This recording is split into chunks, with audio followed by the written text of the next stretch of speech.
Voilà. Bon, bonsoir mesdames. Toujours un plaisir de vous retrouver pour des sujets. On est dans une nouvelle série de cours. Comment améliorer son comportement au quotidien avec la vie que l'on a au jour le jour. Donc, on a entamé déjà un premier cours il y a 2 semaines, puisque la semaine dernière, on a fait notre atelier Chalot où on a également parlé du comportement et la volonté, la force de la volonté, sujet qui va démarrer et qui va commencer pour n'importe quel cours qu'on va faire, qui nous donne le punch pour pouvoir y arriver.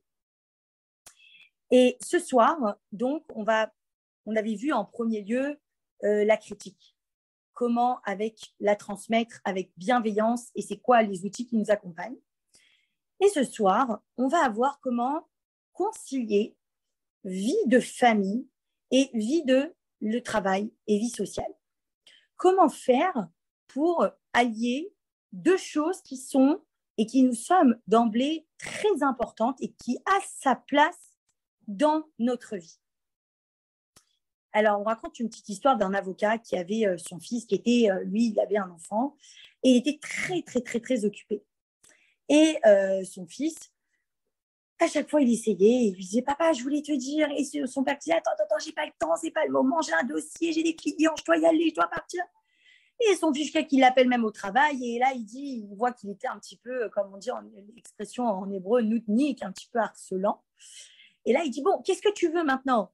Il lui dit « Dis-moi, papa, je veux savoir, combien est-ce que ça te coûte 1 heure de travail ?» Le père, il est un peu surpris, il dit « Quoi, tu m'interromps, c'était ça ce que tu voulais ?» Il dit « Oui, réponds-moi. » Il lui dit « Écoute, je gagne à peu près 500 shekels de l'heure. » Et là, l'enfant, il va lancer une bombe aux oreilles du papa. Il lui dit « Écoute, est-ce que moi, si je te donne 250 shekels, tu es prêt à m'accorder une demi-heure de ton temps ?» Et là, le père, on dit qu'il a été haché. N'importe quel parent qui entendrait ça de la part de son enfant se sentirait mal. Donc, on ne veut pas tomber dans la culpabilité, attention. Mais justement, on se retrouve face à ce dilemme. On se retrouve au quotidien. Je positionne parce que ça bouge trop. Face à ce dilemme-là, d'un côté, on a le travail qui est très important, c'est la parnassa, c'est pour nourrir notre famille, justement. Et d'un autre côté, on a la famille, les responsabilités, l'énergie qu'on doit investir dedans. Ça nous demande beaucoup de temps et d'énergie. Alors, comment faire pour être en même temps et allier les 2? Et justement, c'est ce qu'on va voir au travers, encore une fois, des enseignements du Pirkei Avot. Donc, on va aborder le premier chapitre. Là, on va aborder le 2e chapitre de Pirkei Avot qui va nous donner la base, l'essentiel et ensuite 3 outils précieux pour pouvoir faire face à ce dilemme. Alors déjà, on va parler un petit peu de la base et du principal qui va donner le fil conducteur de ce cours. Dans la Mishnah Bet, dans la Mishnah, la première Mishnah plutôt, la première Mishnah du Perek Bet, de Masechet Avot, donc des Pirkei Avot, des maximes de nos pères, on va nous donner d'autres rabbanim, d'autres sages qui vont nous enseigner. Dans l'autre chapitre, on avait vu justement ce qu'on appelle la Masouret, tout ce qui est la transmission de la Torah orale. On avait expliqué la Torah écrite et la Torah orale, comment elle avait été transmise de Moshe Rabbeinu jusqu'à Rabbi Shimon ben Gamliel. Et dans le 2e chapitre, on va ouvrir avec d'autres sages, qui est Rabbi Yehuda Hanassi et son fils Rabban Gamliel. Et on voit justement dans la première Mishnah, Rabbi Omer. Quand on dit en général Rabbi, c'était Rabbi Yehuda Hanassi. Et qu'est-ce qu'il dit? Il dit Ezoi derer yeshara sheyavor lo adam. C'est quoi le droit chemin que l'homme doit choisir? C'est quoi le chemin qui est le plus droit et le plus équilibré que l'homme doit choisir? Et on dit comme ça Kol shehi tiferet leosea. Tout ce qui aura de la compassion pour lui, Tiferet, c'est une des midotes, un des 7 traits de caractère qu'on a vu, un des 7 attributs qu'on travaille justement pendant le Homer. On avait vu la chesed, la bonté, Gvura, la rigueur. Et là, on dit Tiferet, c'est l'alliance justement des deux. C'est ce qu'on appelle, on peut traduire ça aussi par la gloire, la splendeur, l'empathie, de la compassion. On va traduire ça par de la compassion. Donc, c'est lui qui aura de la compassion pour soi-même. V, il dit dans la suite, Vetiferet lo min adam, et qui aura de la compassion de la part des autres. De la part des autres. Et il continue. Mais nous, on va s'arrêter sur cette première phrase-là. Et on va voir que c'est le point de départ, un petit peu le petit déclic à notre coup. Il y a beaucoup de commentateurs, dont le Rambam, qui vont essayer d'expliquer un petit peu c'est quoi cette phrase. Et le Rambam, il explique qu'en vrai, le droit chemin, c'est quoi? C'est déjà le chemin personnel.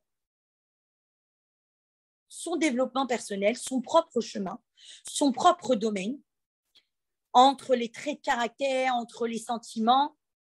Et donc, c'est ce qu'on traduit par Tiferet Léosia, la compassion pour lui-même. Donc, le domaine, on parle ici du domaine personnel. Et c'est en vrai, ça veut dire qu'est-ce qui va être bien pour l'homme, pour lui-même. Ce qui va lui être confortable et ce qui va lui être bénéfique. On parle des bienfaits qu'il pourrait s'apporter pour lui-même. Et la suite de la phrase, Tiferet lo mina adam, c'est quoi? C'est ce qui va être bon pour les autres. Ce qui va être plutôt bénéfique pour les autres. Et les autres vont le remercier et lui faire des louanges sur cela. Et il y a le Rav Ovadia de Barthénoura qui nous explique. Et il dit que lorsqu'un homme, il va se préoccuper de lui-même, s'occuper de sa santé, s'occuper de sa personne, travailler sur ses midotes, sur ses traits de caractère, alors il va s'occuper de lui-même, ça sera Tiferet Léosia. Mais le problème, c'est que lorsqu'il va être trop justement concentré sur lui-même, il va trop s'occuper de lui, il n'y aura que de sa personne, c'est-à-dire que là, l'ego, il va être trop en avant, ça va être lui, ça va être le jeu, Annie, le moi, et le moi, et le moi. Alors, dans ce cas, les autres, il n'y aura pas Tiferet lo min adam. Les autres ne profiteront pas de cette situation. Et celui qui va, au contraire, s'occuper des autres, donner de son temps, être ce qu'on appelle Tiferet lo min adam, alors il va trop donner, lorsqu'il va tomber de ce côté-là et trop donner pour les autres, alors du coup, lui, il va un peu s'effacer, il va un peu s'oublier, il va plus s'occuper de lui-même. Et on nous dit que justement, le droit chemin, c'est quoi? C'est pas de choisir entre Tiferet Léosia, donc entre s'occuper de soi personnellement, ou bien Tiferet lo min adam et s'occuper des autres. On ne doit pas faire un choix, on ne nous demande pas de faire un choix.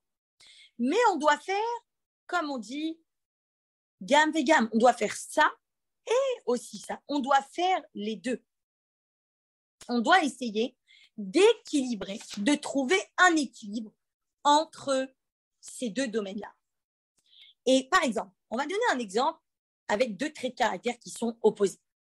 L'avarice, quelqu'un de avare, et quelqu'un d'extravagant qui va même dans l'extrême, dans le gaspillage. Celui qui va agir dans l'avarice, n'est-ce pas? Il va acquérir beaucoup d'argent, c'est quelqu'un qui va être très économe, qui va mettre de côté, qui va penser à lui et tout. Il va gagner beaucoup, beaucoup. Mais d'un autre côté, les autres, ils ne profitent pas de ça. Ils s'occupent vraiment que de la première partie de la Mishnah.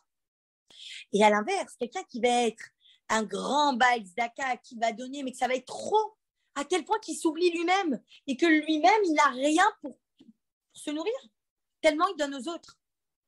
Alors ça ne va pas être bon. Et on nous dit que c'est quoi le juste milieu dans tout ça? On ne nous demande pas donc dans ce cas d'être avare, ni d'être dans l'extravagance. On nous demande d'être généreux, d'être droit au milieu, d'être en équilibre entre les deux. Savoir être généreux pour les autres et pour soi. Et maintenant, donc ça, c'est un petit peu le descriptif de ce dilemme-là qu'on a entre le moi et l'entourage. Donc, est-ce que je dois investir dans ce cas plus dans moi et moins dans les autres, ou l'inverse?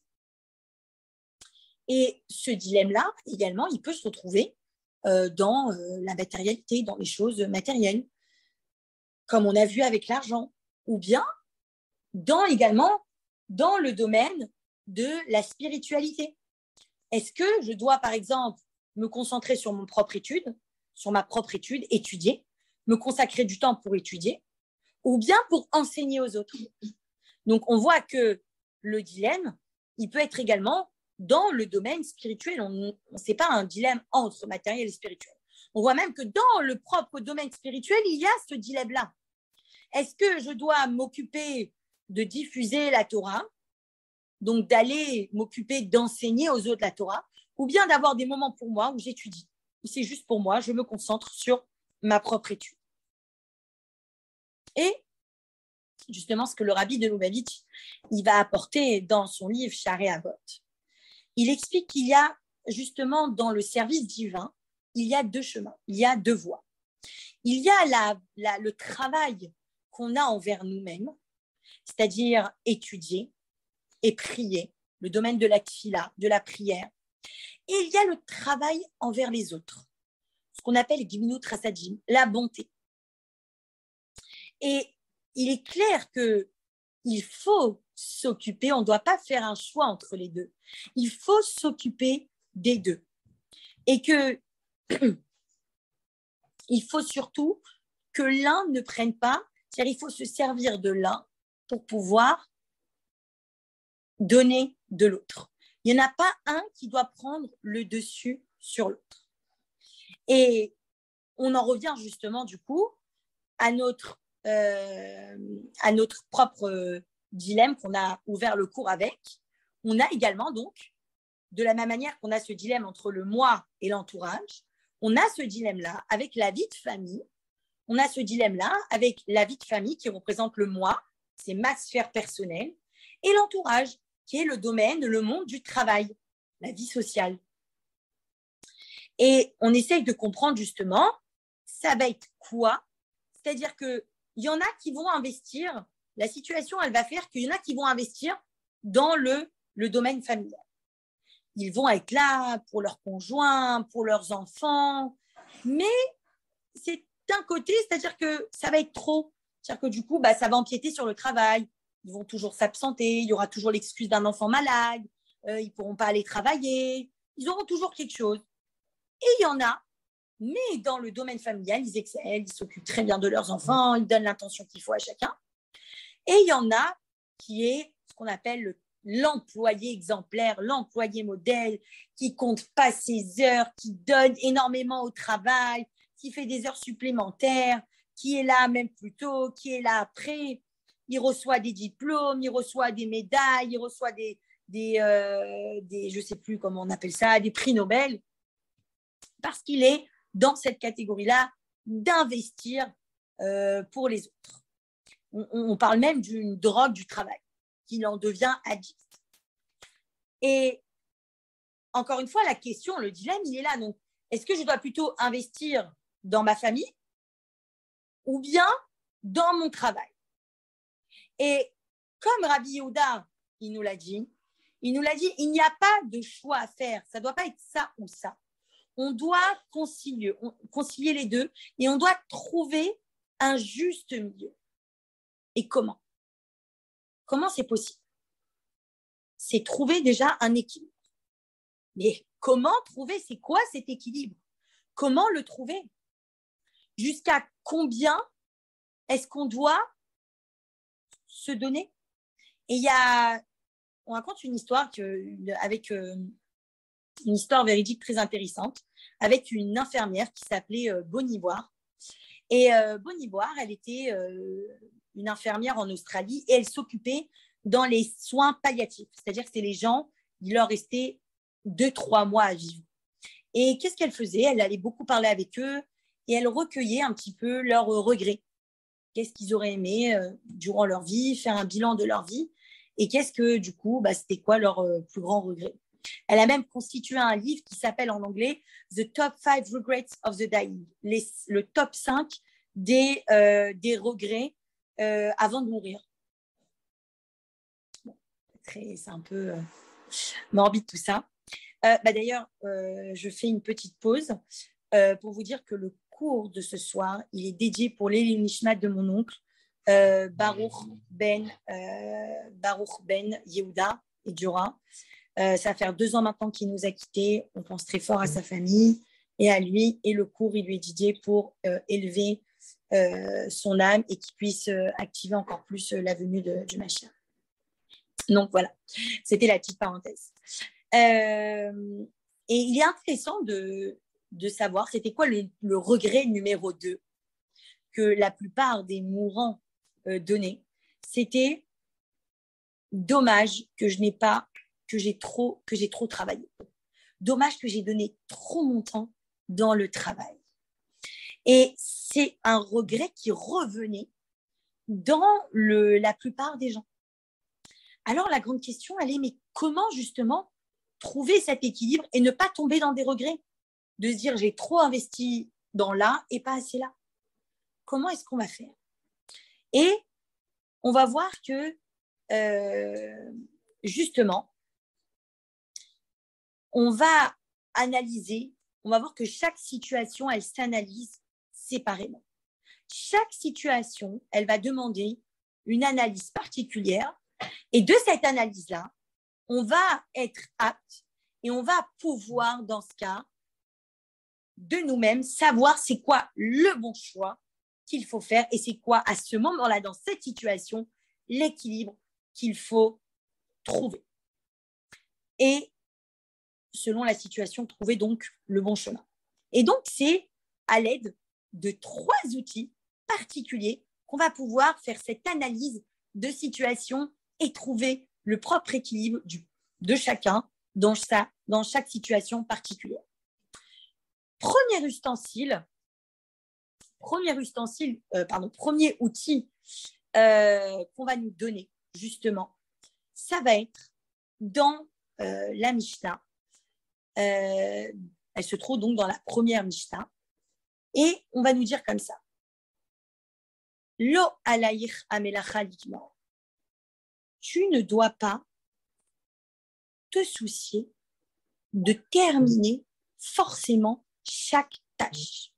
Alors, ça veut dire quoi? Rabbi Tarfon, il nous dit comme ça. Ayom Katsar, le jour, il est court, les journées sont courtes. Vea melacha, et le travail méroubé. Et le travail est nombreux et dupliqué. Vea poalim atzlim, et les ouvriers sont fatigués. Vea sachar rabé, mais la récompense, elle est beaucoup. Vea baal habayit, et l'employeur d'Orek, il met la pression. Et qu'est-ce qu'il nous dit donc face à cette situation? Il nous dit Lo alayich amelacha likmor, ce n'est pas à toi, tu ne dois pas avoir sur toi de terminer la tâche. Et non plus, tu ne dois pas être complètement balayé de ta responsabilité. Mais tu dois faire la part des choses. Ça veut dire quoi? De nombreux commentateurs nous disent que ici, le terme de melacha, des paroles de Rabbi Tarfon, en vrai nous parle de l'étude de la Torah. Et vous allez voir, ça va faire référence après à notre travail.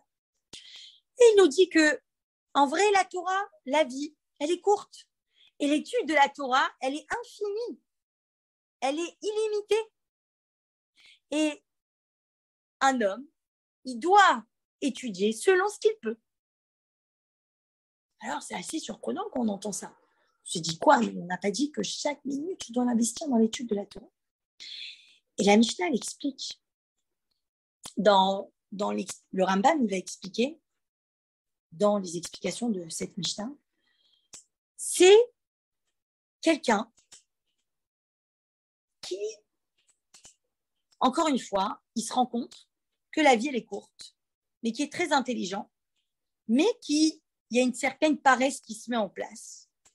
Et il doit se dire, est-ce que si moi, je ne fais pas ce travail, est-ce que si je ne le termine pas maintenant, est-ce que ça va avoir un impact sur le reste? Est-ce que si je ne termine pas maintenant, ça va être si grave? Et le rabbi, il explique que sur justement quelqu'un qui veut accomplir Torah et mitzvot, comme on dit qu'il étudie Yomam Valayla, qui va étudier jour et nuit, mais que d'un autre côté, donc il a envie d'étudier, mais que d'un autre côté, la parnassa, le travail, lui demande énormément de temps et ne lui permet pas de se libérer dans son étude, eh bien, il va se suffire d'un pérec, d'une partie d'étude, de faire 5 minutes et surtout, il ne doit pas avoir de remords. C'est-à-dire qu'on doit trouver cette balance et savoir faire la part des choses et mettre et se dire, j'ai mon travail, mais d'un côté, je dois étudier la Torah. Je ne vais pas avoir des remords sur le fait que je ne peux pas étudier la Torah. Mais je ne vais pas non plus m'enlever cette responsabilité que j'ai de l'étude de la Torah.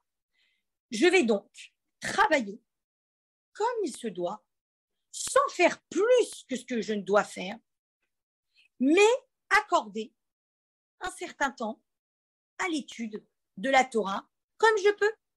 Je ne vais pas non plus étudier de façon à ce que je vais en perdre mon travail. Donc, je pose un cadre et je mets des limites dans mon domaine du travail et dans le domaine de mon étude. C'est-à-dire que si je ressens que j'ai du temps pour pouvoir étudier la Torah, alors je prends ce moment-là. Si je sens que c'est maintenant que je dois m'arrêter et prendre cette pause pour étudier la Torah, alors je vais prendre ce moment-là. Et le rabbi, justement, il renforce ce côté-là et il nous explique et il nous dit, il faut faire ce qui est en ton possible. Évaluer ses propres capacités. Alors oui, comme on l'avait expliqué dans le cours la semaine dernière, qu'il faut savoir dépasser Mimachorat à Shabbat, c'est-à-dire aller au-dessus de la nature, dépasser ses limites et ses capacités. Mais attention, lorsqu'on sent qu'on perd le pied, alors tout de suite, on se ressaisit et là, on met des limites. Et on se dit, je fais comme je peux, sans tomber dans la culpabilité ni les remords. Je fais comme je peux. Mais ça ne veut pas dire, attention, comme on dit, lo ata ben chorim, tu es dédonné de toute responsabilité. Non, j'ai cette responsabilité, elle est là. Ce n'est pas parce que je ne peux pas travailler à ce moment-là ou que je ne vais pas étudier à ce moment-là pour faire l'un ou pour faire l'autre que je m'enlève de la responsabilité principale. Non, je veux juste évaluer quelles sont mes capacités et mes limites et on fait ce que l'on peut. Sans s'en libérer complètement. On ne tombe pas dans l'extrême. Et c'est exactement ce qu'il faut faire. On prend dans le travail, on ne va pas aller prendre trop de ce qu'il en faut. Dès qu'on sent, et ça on le ressent, dès qu'on sent qu'on est trop envahi, que le travail commence à prendre le dessus sur la famille, et on le ressent, et votre famille va vous le faire ressentir, c'est le moment de dire stop. C'est le moment de lever le pied et de prendre le temps qu'il faut. Se poser. Il faut se libérer. Les 3 outils, le premier, c'est se libérer des charges. Travailler ce qu'il faut. Investir dans la famille ce qu'il faut. Savoir prendre du temps pour chaque chose. Se libérer de ses contraintes et de ses remords. C'est le premier outil. Savoir se libérer. Se libérer, ça ne veut pas dire complètement se couper de ses responsabilités. Mais libérer du temps, si on prend trop dans le travail, libérer du temps dans le travail pour sa famille. Ou à l'inverse, si on voit qu'on est là et qu'on donne, ça ne sera jamais assez trop qu'on donne pour sa famille, mais si ça empiète sur la parnassa et qu'on a besoin de travailler, qu'on a besoin d'emmener des revenus, alors on s'arrête et on libère un peu de son temps avec nos enfants. C'est-à-dire qu'on aura toujours la possibilité de faire ce choix, ce qu'on appelle dans ce non-choix. C'est-à-dire qu'en vrai, on n'a pas le choix et de travailler et de s'occuper de sa famille. Par contre, on a le choix de doser. On a le choix de mettre des limites et on a le choix de se poser et de trouver le moment qu'il faut. Et c'est exactement ce que veut nous dire Rabbi Tarfon, d'avoir la responsabilité de faire ce qui est entre nos mains, ce qu'on a là déjà, et de ne pas en donner plus que l'on peut. On fait déjà ce qu'on a, ce qu'on est capable. Après, si on arrive au fur et à mesure à rajouter dans les responsabilités tout en conciliant le reste, alors c'est super. Mais attention, savoir écouter le signal d'alarme qui nous rappelle à l'ordre et qui te dit attention, n'oublie pas le premier outil, te libérer des contraintes qui sont trop pesantes. Et maintenant, on va aborder le deuxième outil. C'est quoi le deuxième outil? C'est ce qu'on appelle savoir filtrer. Savoir filtrer si c'est vraiment nous qui sommes entièrement responsables de faire cette chose-là. De savoir filtrer ce qui est bon et ce qui n'est pas bon. Comme on nous dit dans la Mishnah, toujours dans le deuxième chapitre, dans la Mishnah numéro 5, Rabbi Tarfon, il vient nous dire comme ça. Là, maintenant, c'est Rabbi Hillel. Rabbi Hillel Azaken, il vient, il nous dit Ein bor yerechet. Il n'y a pas de personnes bêtes qui ne craignent pas la faute. Et il n'y a pas d'ignorant qui devient un érudit. Le timide, il n'apprend pas. Et le nerveux ne peut pas enseigner. Et celui qui est trop occupé dans son business, il doit savoir attendre. Ou bimkom chez un ish, et dans un endroit où il n'y a personne, ishtadel yot ish. Essaye d'être un homme. Alors, ça veut dire quoi? Ça veut dire quoi tout ça? Rashi, il explique, et il vient spécialement dans la dernière phrase, bimkom shein anashim ishtadel yot ish. Dans des moments où il n'y a personne, alors sois un homme à ce moment-là et fais la chose. Ça veut dire quoi? Rachid explique que si, dans certaines occupations, que ce soit dans la communauté ou autre, il n'y a personne à ce moment-là qui s'occupe de ça, alors toi, tu vas prendre cette responsabilité sur toi d'aller aider les autres dans ce domaine-là, puisque personne d'autre le fait. Mais s'il y a déjà quelqu'un qui est là et qui le fait, alors ne va pas chercher à le faire. Laisse les autres le faire. C'est-à-dire que s'il n'y a pas lieu de s'occuper et de faire quelque chose, alors toi, reste dans ton étude. C'est-à-dire, est-ce qu'on doit s'interrompre, comme le rabbi disait tout à l'heure qu'il y a deux façons dans le service de Dieu, il y a l'étude de la Torah et la tfila et l'autre domaine qui est Gibinut Rasadim, s'occuper des autres. Alors, la Mishnah ici, elle nous dit que justement, si jamais il faut savoir concilier les deux, s'il n'y a personne pour s'occuper des autres, alors ok, tu dois le faire et tu dois t'arrêter dans ton étude de la Torah pour aller le faire. Mais s'il y a déjà quelqu'un qui va le faire, tu ne vas pas le faire juste pour dire que tu le fais et dans ce cas, négliger l'étude de la Torah. Et ça va être la même chose dans le domaine du travail. Il y a un jour un homme qui s'appelle le Rav Gershon Jacobson. Il s'occupait, c'était un rédacteur dans un journal en yiddish. Et il avait de nombreuses correspondances avec le rabbi de Lubavitch. Et un jour, il a questionné le rabbi, il lui a dit pourquoi est-ce que dans un domaine particulier de la religion, il a dit mais pourquoi est-ce que Rabat ne s'occupe pas spécialement de ça? Et le rabbi, il lui a répondu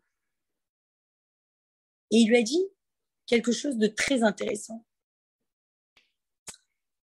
Il lui a dit, écoute, là où il y a déjà quelqu'un qui a investi, on ne va pas aller chercher à surinvestir. Ça veut dire quoi? Ça veut dire qu'on ne va pas spécialement aller rechercher ce domaine-là. Dans le domaine, je ne sais plus exactement quel domaine, mais le rabbi lui a donné l'exemple avec Moshe Rabbeinu. Quand Moshe Rabbeinu, lorsqu'il était en Égypte, et qu'il a vu un Égyptien qui frappait un autre Juif, on dit qu'il a regardé d'abord à droite à gauche s'il n'y avait personne, et ensuite, il l'a tué, il l'a enterré. Et ça veut dire quoi? Qu'est-ce que le rabbi a voulu dire à cet homme? Qu'est-ce qu'on apprend de Moshe Rabbeinu? Ça veut dire que Moshe Rabbeinu, avant de s'occuper et d'abord il a regardé, ça veut dire quoi? Chez un Ish, il n'y a personne. Il a regardé si en tuant cet Égyptien, il n'y allait pas avoir de descendants qui allaient pouvoir se convertir, qu'il n'allait pas avoir un potentiel concret. Mais également, il a vu qu'il n'y avait personne pour s'occuper de cette affaire-là, d'aller sauver ce juif-là qui était en train de se faire frapper par l'Égyptien. Et donc, il a pris les choses en main et il a fait les choses de lui-même. Parce que personne d'autre n'allait le faire. Et donc, il faut, ce qu'on nous demande ici, ce que la Mishnah vient nous expliquer, c'est qu'il faut savoir choisir le bon domaine. Il faut savoir choisir dans son travail. Est-ce que notre travail, savoir choisir, est-ce que notre travail va être essentiel et indispensable dans ce que je fais? Ou bien est-ce qu'il y a quelqu'un d'autre qui peut le faire à ma place? Et dans ce cas, je pourrais faire autre chose. Il y a un jour, l'Admour Azaken, Rabbi Shneur Zalman, il s'est retourné vers un de ses chassides et il lui a dit, regarde, moi, je m'occupe de Veshinam Tam Levanecha. Moi, je m'occupe d'étudier, d'aller apprendre la Torah à mon fils. Et toi, tu as l'ordre de devoir rapporter la parnassa et travailler. Viens, on fait un échange. Moi, je m'occupe de te donner de la parnassa et toi, tu t'occupes d'aller étudier avec mon fils. C'est-à-dire que l'Admour Azaken, il a été très intelligent. Il faut savoir qu'il avait de nombreuses responsabilités communautaires, mais il avait aussi la priorité d'étudier avec son fils, la priorité d'investir dans l'éducation de son fils. Qu'est-ce qu'il a fait? Il a su juger où était l'essentiel. Dans certains moments précieux qu'il doit être avec son fils, il va y être. Mais s'il y a quelqu'un d'autre, il peut payer un prof particulier pour étudier avec son fils à ce moment-là et que lui, il peut être libéré et aller s'occuper des besoins communautaires de sa ville, alors il le fait. Parce qu'il avait ses missions communautaires. Donc, il a su savoir jauger un petit peu l'essentiel. Est-ce que vraiment je suis indisponible? Est-ce que vraiment je vais perdre mon temps, me tuer à la tâche à la maison, dans le ménage et dans ci, alors que je pourrais prendre concrètement une femme de ménage et aller un peu plus me libérer pour travailler un peu plus? Alors vous allez me dire, oui, mais c'est pour travailler, pour payer la femme de ménage. Oui, mais c'est important aussi de savoir donner et de travailler. Parce qu'on s'occupe en même temps des autres et on s'occupe de soi-même lorsqu'on travaille. Donc, savoir équilibrer le juste milieu dans ce qui est essentiel. Est-ce que quelqu'un d'autre peut le faire à ma place? Si oui, pourquoi perdre mon temps là-dedans? Investissons dans quelque chose où je serai indispensable, où je serai essentiel. Ça, c'est le deuxième outil. Et là, maintenant, on arrive sur le troisième outil qui est Ein lecha davar chez Ein lo sha'a. Il n'y a pas, excusez-moi, je pense qu'il est temps d'aller dormir au lieu de dormir sur la table. Vas-y, va dormir, s'il te plaît. Tu es fatiguée. Donc, le troisième outil, c'est quoi? C'est que chaque chose a son temps, a son moment, en son endroit. Et là, c'est l'épreuve, justement, le challenge de ce troisième outil, c'est-à-dire de faire les choses dans le bon timing, au bon moment.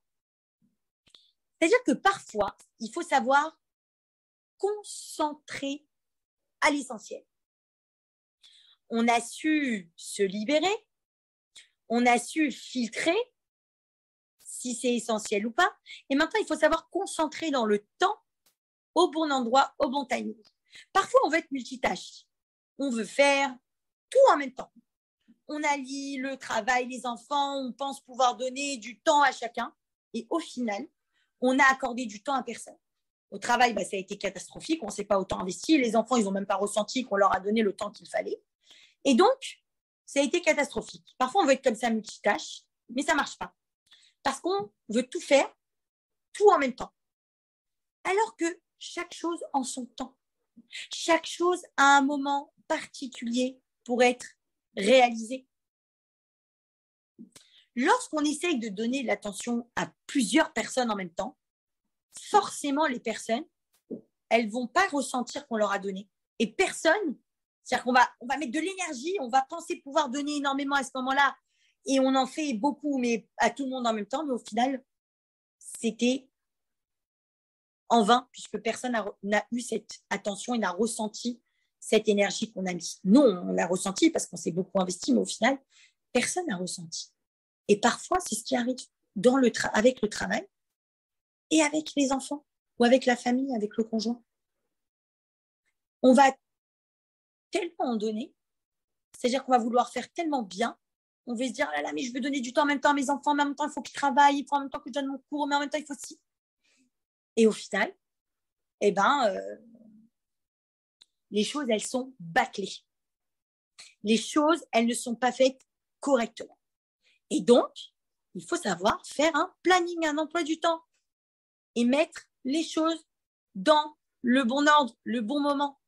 De telle heure à telle heure, c'est le travail. Passer cette heure-là, c'est fini.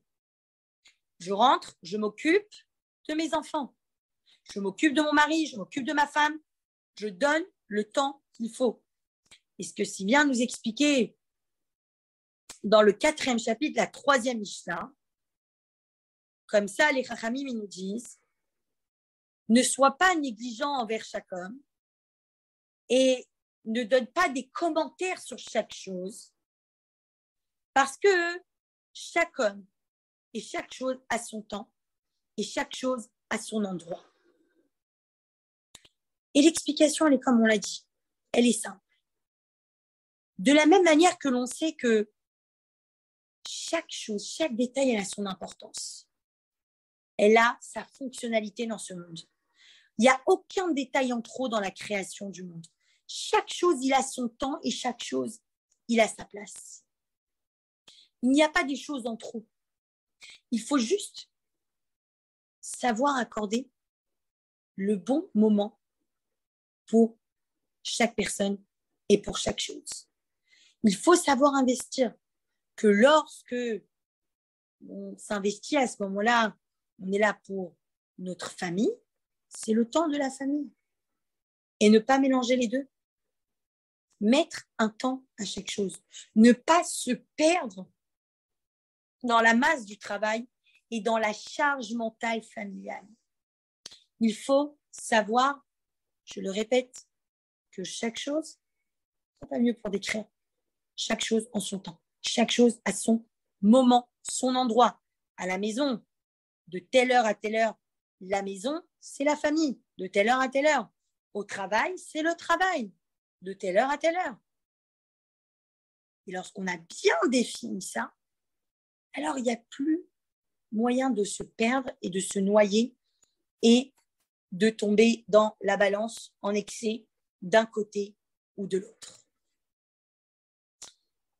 Et je vais terminer avec une très belle histoire qui résume un petit peu tout ça, on raconte l'histoire d'un cardiologue, un cardiologue très renommé à Chicago. Il avait beaucoup de réussite dans sa vie et il était énormément sollicité. De part et d'autre, il était énormément sollicité. Il excellait dans son domaine. Mais d'un côté, il y avait quelqu'un qui se plaignait quand même contre lui. C'était sa femme. Elle disait que justement, il était tellement absorbé par le travail qu'elle ne le voyait pas assez, qu'elle n'avait pas assez de temps avec lui. Et lui, il ne comprenait pas que lui, tout ça, il le faisait justement pour sa famille, pour amener une parnassa et qu'il puisse vivre dans la largesse. Et il était vraiment perdu. Et ce cardiologue-là, il faut savoir que c'était pendant un moment où le rabbi, il avait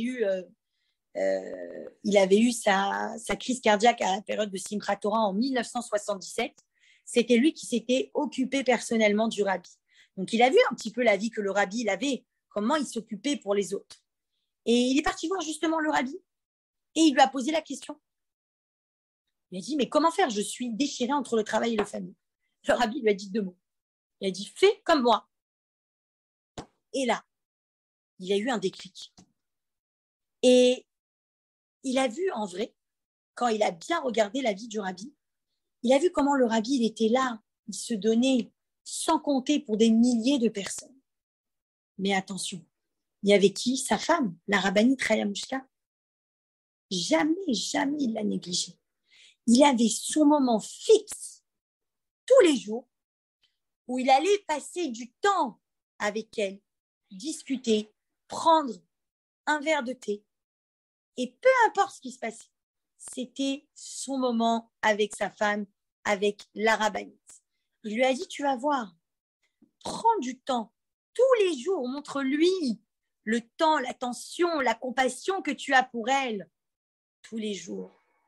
Prends-lui un petit moment, prends 20 minutes, une demi-heure de ton temps, consacre-la, qu'il vente, qu'il pleuve, peu importe ce qui arrive. C'est son moment à elle. Et tu verras, c'est elle-même qui te renverra à la clinique.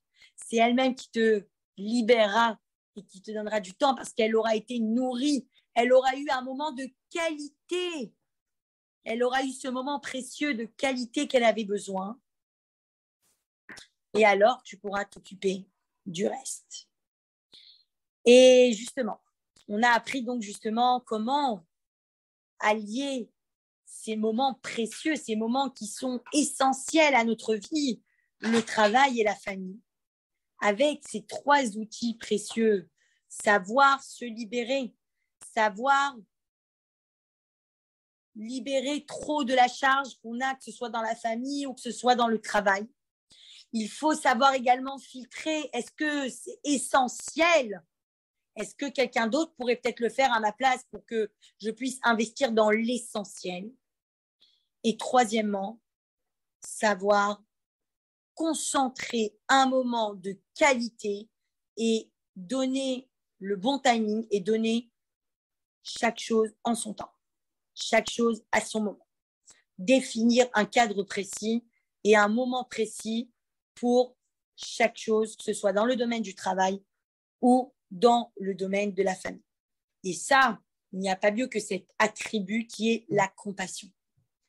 C'est-à-dire que, vous savez, c'est la différence entre la sympathie et l'empathie. Quelqu'un de sympathique, c'est quelqu'un qui va éprouver, qui va être gentil, mais qui va tomber trop dans l'excès, qui va s'oublier lui-même. Quelqu'un d'empathique, c'est quelqu'un qui va savoir écouter tout en mettant des barrières sans tomber dans votre propre problème. Il va savoir rester, prendre du recul et rester externe à la situation, mais en même temps, être une écoute bienveillante. Ne pas interrompre quand l'autre y parle, savoir l'écouter, mais l'écouter activement, pas de façon passive. Savoir hocher de la tête lorsqu'il faut, savoir vraiment, ce sont des outils qu'on apprend en communication qui sont primordiales justement lorsqu'on va donner du temps à l'autre et qu'on va avoir cette empathie-là et cette compassion. Alors, je nous souhaite beaucoup de courage et qu'on puisse mettre en pratique ces outils-là et avoir cette compassion et donner le temps de qualité qu'il faut, que ce soit pour notre famille et pour notre travail. Et si Dieu veut qu'on ait beaucoup de réussite dans les deux domaines. Voilà, mesdames.